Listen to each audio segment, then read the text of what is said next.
לא יהודים דווקא, שהוא יספר הכל מה שהוא עבר. כי כל הזמן אומרים איזה שואה, מה שואה, לא הייתה שואה. אז הוא מספר, אני לא יודעת איך הוא הצליח, באנגלית הלא, איכשהו לעבור, ועד היום הוא פעיל בזה, והוא, איפה שהוא הולך, הוא מספר על אושוויץ, זה באמת, זה היה משהו גדול. ואז הם היו בגרמניה אחרי המלחמה. אני לא רציתי לנסוע לגרמניה עד היום. אני לא רוצה גרמניה לשמוע את השפה אפילו. אבל נוסעים. אז אחרי המלחמה, אנחנו באנו הנה, הם נסעו לגרמניה. אחר כך באו הנה. וגרו פה ברחוב שני. והבן שלה היה חבר עם הבת שלה, ואפילו לא ידעתי עד כדי כך. אז הם עזבו את הארץ, והבת שלי פה התחילה כבר את האוניברסיטה, אבל היא רצתה לעשות טיול באמריקה, בקנדה, למה לא? אז קנינו לה כרטיס הלוך וחזור, תסי, אז כמובן שהיא נסעה, משפחה יש לנו בכל מקום, לא, לי לא. אמריקה, קנדה, כולם הזמינו אותה, בואי, תראי. טוב, היא נסעה, היה לה איפה להיות.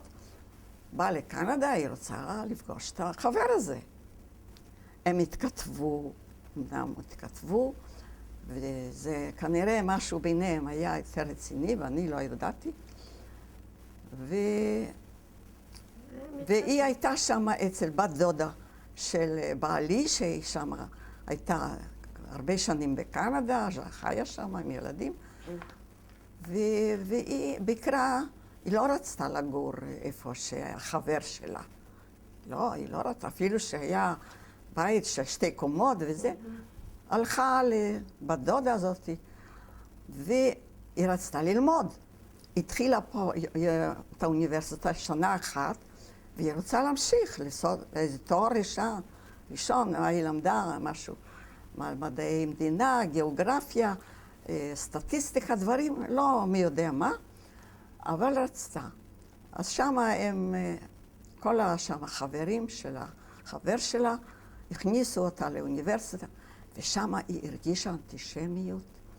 היא כתבה לי מכתבים, משהו, אנטישמיות. אבל מה? אמא שלו אמרה, את לא נוסעת הביתה, את שלנו.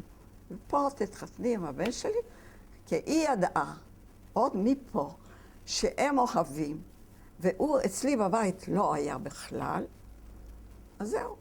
היה שידוך, ודאגו להכל, והיא כתבה, אמא, אם אתם לא באים, אני לא מתחתנת. הבת שלי עוד הייתה בתיכון, אז חיכינו, קנינו לה כרטיס, אנחנו נסענו קודם, היא באה אחר כך לבד, שגמרה את השנה, זהו. כן. מספיק, אה? מספיק. אז יש לך משפחה היום יפה, ואנחנו נראה אותם עוד בתמונות. תראי איך אני החזקתי מעמד. אני לא אימה...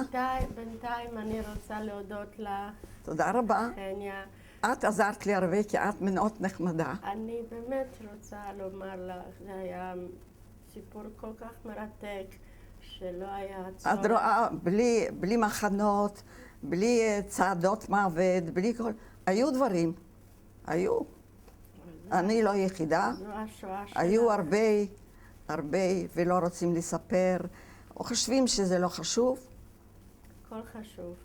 כל אחד שהיה שם, יש לו סיפור, וזה חשוב בשבילנו, ובשביל כולם. כן, תראי, זה לא פשוט. אז תודה. אני מספרת, אבל אף אחד לא יכול בכלל להבין. בטח זה לא הכל מה שסיפרת. זה סבל נוראי. וזה לא היה כל כך פשוט כפי אבל שסיפרת. האמא הזאת, אני לא יודעת, באה הדוד שלי מאמריקה, שהוא אח של אבא שלי. אתם בכלל יודעים איזה אמא יש לכם? כבר גרנו פה. בחיי שלא ידענו. לא. לא, חשבנו, ככה צריך להיות. זה לא ככה. זה לא ככה, כי אני בתור אימא לא הייתי מסוגלת. לא, אין לי את הטבע שלך. את הביטחון עצמי, את הכל הזה. אישה, מה זה עבדה, היא לא צריכה בבית שום עזרה, כלום, הכל לבד, הכל. אישה חזקה. היא באמת, היו לה, היא גדלה בלי הורים, אפשר להגיד. היא הייתה בת בכורה עם 4 אחים, וההורים מתו צעירים, והיא הייתה צריכה לטפל ב4 בנים האלה, ולא יודעת איך לפרנס אותם, והייתה בחורה צעירה. נשאר שהוא הגיע לאוסטרליה, הוא בא לישראל עם 2 בנים, והוא שמע שיש צבא בחזרה לאוסטרליה. זהו. זה הצעיר שהוא עזר לנו, שיש לי אפילו תמונה שלו, ואני שומרת את התמונה שהוא איבד, הוא היה כבר נשוי עם ילד והלכו, הוא נשאר, אני כבר מתחילה להיכנס, שאני כבר לא יודעת איפה אני. כל אימא, רק אימא, זה, אני לא גיבורה, בכלל לא. ושמצאנו את האח שלי, זה מה, לא, זה לא נס, זה לא גורל. אל תאמיני בגורל היום, נכון? מי שצריך לחיות, אצלנו אמרו שאיפה שהראש צריך לשכב, שם הרגליים ביידיש, זה ביידיש? אני יודעת יידיש, כן. איך זה ביידיש? איך ביידיש? Wie der Kopf darf liegen, der Fies schleppen. בכלל, ביידיש יש הרבה כאלה ביטויים שפה בארץ בכלל לא יודעים.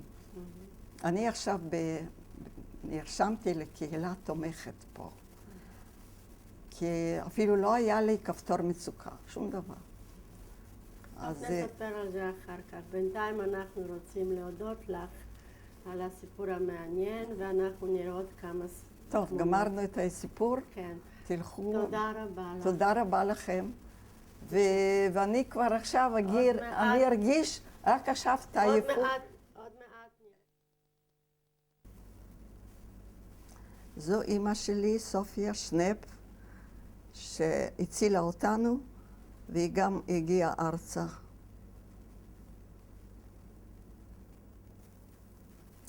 בתמונה אנחנו 3 אחיות, אני ואחות בלה רייציס, שהיא הכי צעירה, ומרים זולוטר, שיושבת בצד.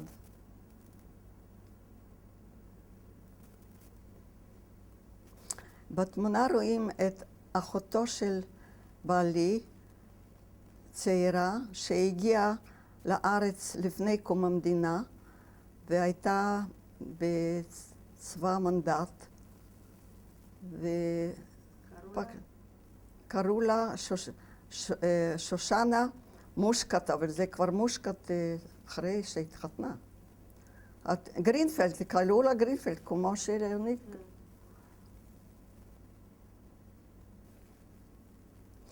התמונה הזאת זה אחרי המלחמה, אנחנו הגענו לעיר ג'ירג'וניוב, והתמקמנו שמה, ואמא פתחה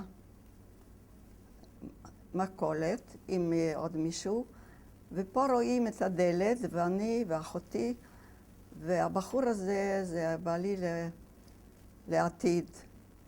ומכרנו שמה אוכל, כל מיני דברים. זו תמונה אחרי המלחמה, גרנו בחווה גדולה, ועם עוד 2 שותפים, ופה יש כמה חברים, והצטלמנו, והיה לנו טוב בחווה הזאת של גרמנים. הגרמנים, הם היו המשרתים שלנו, כן, עד שהם עזבו. קראו להם בחזרה לגרמניה, מה אתם יושבים שם? אבל הם היו.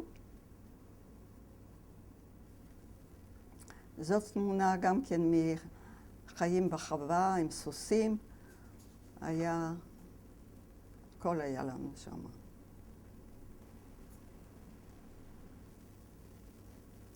זאת תמונה של הנישואים שלנו, אני ובעלי. הייתי פעם צעירה.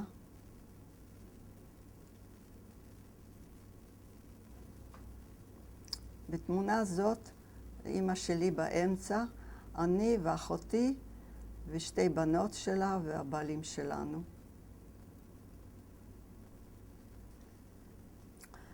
זאת המשפחה שלי שחיים בקנדה, בטורונטו. הבת עם 3 בנים ובעלה, והנינה הקטנה בידיים של האימא שלה.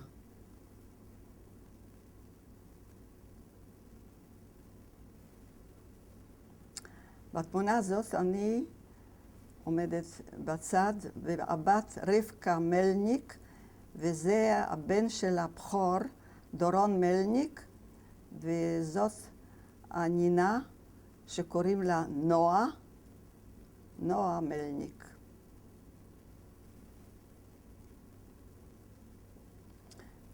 בתמונה הזאת אני עם המשפחה שגרים בזיכרון יעקב, הבת הצעירה גילה גלעד, בעלה טדי גלעד, והנכד אסף גלעד, והנכד הבן השני יובל גלעד, וענת גלעד.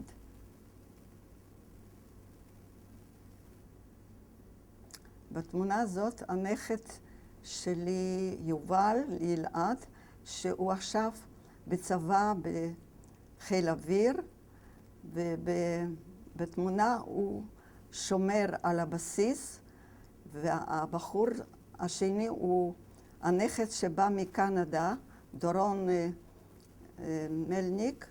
הוא בא לבקר, רצה לראות את הבן דוד שלו, אז הלכו לבקר אותו בבסיס. זאת אני עם הנינה, קוראים לה נועה מלניק, פיצלה, מתוקה.